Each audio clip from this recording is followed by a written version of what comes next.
So hello guys, good afternoon. So karon guys, di ako karon diri sa Persimmon. So na ako gi-training diri guys. Si Ma'am Sheila and si Sir Mark. So ang among gibuhat karon guys, kay nag-intense training mi guys. So ang among gibuhat karon guys, nag-circuit mi una guys. Dungan silang duha din pagkahuman. Gipadungan ako sila og meats guys. So grabe gipangkapoy good. So ang amo is 25 minutes lang. Nahuman na dayon pero grabe na kay ang ilang kakapoy, grabe na ilang endurance. So before ta mag-start guys, mag-intro sa ta.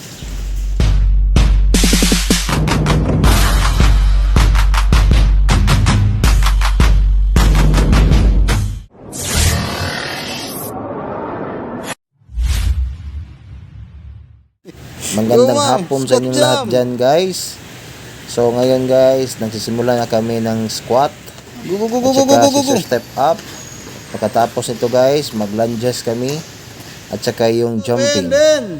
So ito lang muna yung ginagawa namin ngayon guys. Dahil ano guys, circuit muna kami bago pagkatapos namin dito guys. Never give na up. kami Kung kaya ng iba, sila yun. So, ngayon guys, ang boxing meets na kami. So, ang ano namin is silang dalawa talaga ni Ma'am yung full training ko. Yung pinasabay ko silang dalawa tapos palaging suntok na suntok lang para para tumataas yung kanilang endurance. Sa workout kasi guys, hindi yung workout na parang pamatagalan yung matagal na oras pero mataas ang pahinga. Ang mas mabuti kasi sa workout guys na dapat intense yung ginagawa. Yung pagkatapos mo ng kuan, meron kang active rest para yung mga fats sa heart natin, yung mga nasa loob ng heart natin na fats guys, makukuha yan dahil sa yung malakas magpumping yung heart mo, tapos yung circulating ng blood mo guys malakas din. So yung mga toxic or mga yung calories matatanggal yan. So kaya yan ang ginagawa namin ni Ma'am and Sir.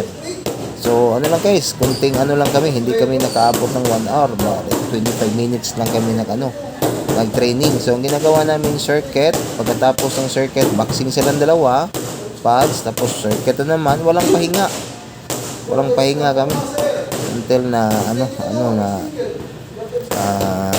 naabot kami ng 4 rounds. Yun ang yun ang workout namin. Walang ibang walang chika, yung parang straight talaga yung suntok at saka yung condition training. So guys, thank you for your watching. Hope na supportahan pa niyo akong page. Please like and share. And thank you so much. I love you.